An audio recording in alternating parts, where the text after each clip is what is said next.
ইসলাম যে জিনিসগুলো আমাদেরকে নিষেধ করেছে ওই জিনিসগুলো থেকে বাঁচিয়ে ইসলাম যেগুলো আমাদের জন্য হালাল করেছে এবং অনুমোদন দিয়েছে ওই জিনিসগুলো শেখানোর জন্যই আল্লাহর বলিরা আমাদের কাছে এসেছেন। তো আল্লাহর বলিরা যারা মাজারের মধ্যে রয়েছেন তারা কখনো আমাদেরকে বলে যান নাই যে তোমরা আমার মাজারে এসে অনৈতিক কাজ করো। এটা আমরা যারা করতেছি এটা তাদের ভুল, এটা অলিদের ভুল নয়। অলিরা আমাদেরকে দিনের প্রচার করে গিয়েছেন, দিনের আলো দেখিয়ে গিয়েছেন। আমরা তাদের কাছে তাদের মাজারে আসবো এবং তাদের জন্য ইসালে সাওয়াত করবো, কোরআন তিলাওয়াত করবো, দুরূদ করবো। যেমন আপনাদের দাওয়াতে ইসলামী পুরো বাংলাদেশ থেকে একটি কাফেলা নিয়ে প্রত্যেক বছর বাবা শাহজালাল রহমতুল্লাহ তাআলা এর উরুস মোবারকে আগমন করে এবং এখানে 3 দিন পর্যন্ত দরগার যে মসজিদ রয়েছে এই মসজিদের সামনে তারা 3 দিনের একটি মাদানী কাফেলা, যাদের স্মার্টফোন রয়েছে তারা ইউটিউবে সার্চ করলে পাবেন দাওয়াত ইসলামের মাদানী চ্যানেল বাংলা লিখলেই চলে আসবে ইনশাআল্লাহ তাআলা। এবং দাওয়াত ইসলামের সাথে মাদানী কাফেলায় সফর করার জন্য সবাইকে বিনীত দাওয়াত করছি। এবং উরুসকে কেন্দ্র করে যত ধরনের অনৈতিক কাজ, ইসলাম বিরোধী কাজ রয়েছে সেগুলি থেকে আলহামদুলিল্লাহ দাওয়াত ইসলামী এই প্রোগ্রামের মাধ্যমে মেসেজ দিচ্ছে আমাদেরকে যে আমরা এই অসামাজিক কার্যকলাপ থেকে যেন নিজেদেরকে বাঁচাতে পারি, নিজের সমাজকে বাঁচাতে পারি। এবং মাজারে আলহামদুলিল্লাহ এই বছর কোনো গান বাদ্য বাজনা শরীয়তের বিরোধী কোনো কাজ আলহামদুলিল্লাহ হচ্ছে না এবং হবে না। এটা মিটিং করা হয়েছে আলহামদুলিল্লাহ, দাওয়াত ইসলামী এবং মাজার কর্তৃপক্ষ, প্রশাসনের লোকেরা সবাই এটা করেছে।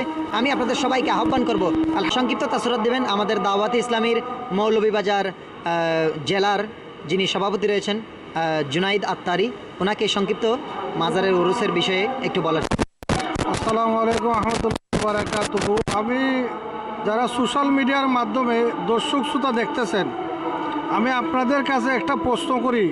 কোনো মানুষ যদি একটা অন্ধকার ঘরের মধ্যে, ঘরটা অন্ধকার কিন্তু সে বাইরে 100টা মাইক লাগিয়ে বললো এই অন্ধকার ঘর, এখানে কেউ যাবেন না, এই অন্ধকার ঘর, আর যদি এখানে কেউ ওই বাতি জ্বালানোর জন্য সুইচ না দেয়, সেটা যেমন কখনো অন্তিমকালে আলোকিত হবে না। আল্লাহর ওলিদের মাজারে আপনারা আসেন, ভালো করতে চান, দেখেন আমরা এখানে এসেছি, এখানে বয়ান হচ্ছে, নাতে রাসুল হচ্ছে, আপনারাও আসেন। যদি মাজারে কোনো অনৈতিক কার্যকলাপ হয় সেটার বিরুদ্ধে আমরাও, কিন্তু যদি আল্লাহর ওলিগুনের যে মেসেজ নিয়ে এসেছেন এটার বিরোধী তো আমরা হতে পারি না, হলে তো আমাদের ইমানের উপরে আঘাত আসবে।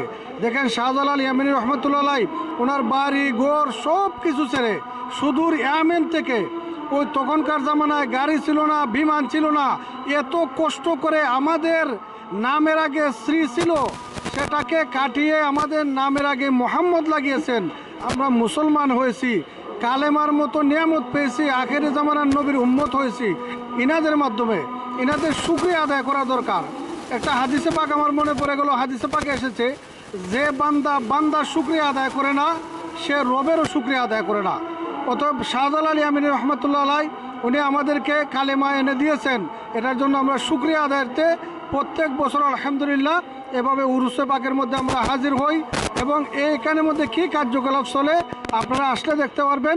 আল্লাহর ওলিগণের যে মেসেজগুলো নিয়ে এসেছিলেন এই মেসেজগুলোই আমরা মানুষের কাছে পৌঁছে দিচ্ছি ইনশাআল্লাহুল কারীম। আগামীকাল এবং আগামী পরশু আমরা 2 দিন এখানে অবস্থান করব। আপনারা যারা দেখতেছেন সোশ্যাল মিডিয়ার মাধ্যমে আপনাদেরকে আহ্বান করব আপনারাও আসুন, আল্লাহর ওলিদের দরবারে আসুন এবং আল্লাহর ওলিদের ফয়েজ ও বরকত হাসিল করুন। সেই ফুলের সুবাস